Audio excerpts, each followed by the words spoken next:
Hi friends, iba naman tayo.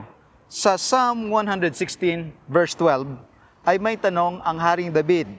Ang sabi niya, "What shall I render to the Lord for all His benefits toward me?" Sadyang ganyan naman ang buhay. Hindi naman laging mahirap, hindi naman laging wala, hindi naman laging kulang. Madalas sa ating buhay ay sapat naman. Madalas tayo naman ay pinagpapala. Mas maraming panahon naman na tayo ay malusog. Mas maraming pagkakataong sapat naman ang ating kinakain. Mas maraming panahon naman na walang mga away at walang kaguluhan. Mas maraming panahong tayo ay masaya. May mga panahon din of course na umiiyak tayo, medyo nagkukulang, pero yun, far and few in between. Hindi yon by default. Kapag ka ganon ang inyong kalagayan sa mga oras na ito, yan din ang tanong natin sa ating mga puso.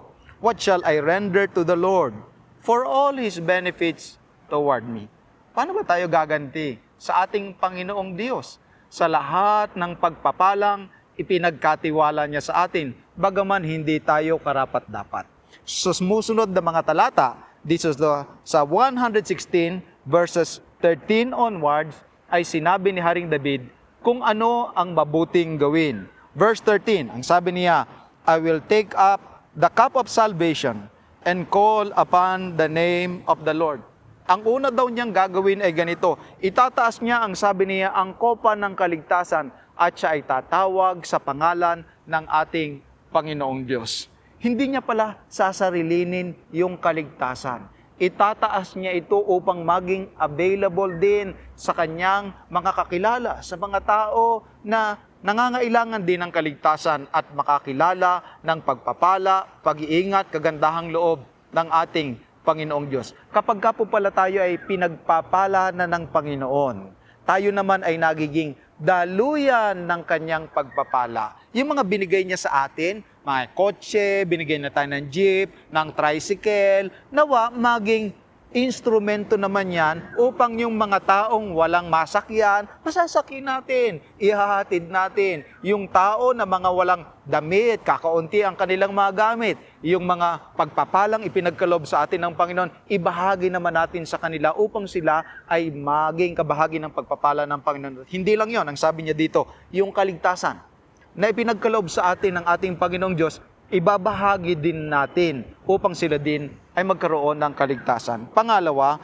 ang sabi niya sa verse 14, "I will pay my vows to the Lord, now in the presence of all His people." Yan ay inulit sa verse 14 at inulit uli sa verse 18. Ano daw po ang gagawin natin kapag pinagpala na tayo ng Panginoon? Pagka nararanasan na natin ang kanyang mga benefits. Ang sabi ni Haring David, "I will pay my vows to the Lord." Huwag niyo pong kakalimutan, di ba? Nung mga panahong walang-wala kayo, nung mga panahong nag-aalinlangan ang inyong mga finances, hindi mo pa alam kung magsasucceed yung business venture mo. Nung mga panahon na sakto-sakto lang, madalas ay kulang pa. May kakilala nga ako na sobrang yaman na ngayon. Ang sabi niya, nung mga panahon na umaangkat pa sila ng mga kumot, kulambo doon sa Divisoria, pinapasa nila at mahaba yung kanyang nilalakad, pasan-pasan yung mga tela, mga kumot galing doon sa Divisoria. Pero ang kanilang pangako sa Panginoon, kung pagpapalain na sila ng Panginoon, gagamitin din nila upang maging pagpapala sa ibang mga tao. At naging recipient pa ako ng kanilang pangako na yun sa Panginoon sapagkat one time nabigyan nila ako ng damit, napatuloy nila ako dun sa kanilang bahay, napakain, at naging kabahagi ng pinagpala sa kanila ng Panginoon. Alam niyo po, kapag naranasan niyo na ang pagpapala ng Panginoon, gawin niyo yung mga pinangako niyo sa Kanya. Kung nangako kayo sa Kanya na kayo ay magtatapat, nangako kayo na kayo ay magtatapat sa inyong ikapu, sa inyong mga handog, tutulong sa mga mahihirap, huwag niyo pong makakalimutan because that's how you render what it is that belongs to the Lord for all the benefit that He has given toward you. And verse 16, ang sabi niya, "O Lord, truly I am your servant. I am your servant, the son of your maidservant. You have loosed my bonds." Inulit-ulit po dito ni Haring David nang iniisip niya, paano ba ako magpapasalamat sa Panginoon sa lahat ng pagpapalang ipinagkakaloob niya sa akin? Sabi niya, "I am your servant. I am your servant, the son of your maidservant." In a way, ang sinasabi ni Haring David, nang pagpalain siya ng Panginoon, sabi niya, Panginoon, ako'y maglilingkod. Ako'y inyong lingkod at patuloy na maglilingkod.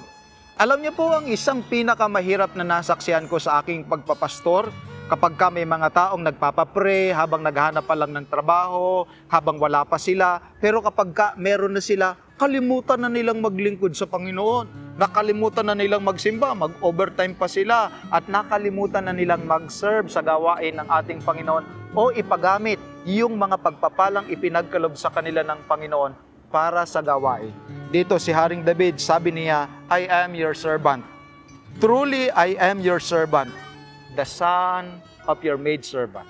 Nawa po, hindi maging hadlang ang mga financial na gains natin, ang mga pagpapala natin, upang matigil naman tayo sa paglilingkod sa ating Panginoong Diyos. Kundi ipagpatuloy natin at gamitin nating platform yung mga bagay na meron tayo sa paglilingkod sa ating Panginoong Diyos.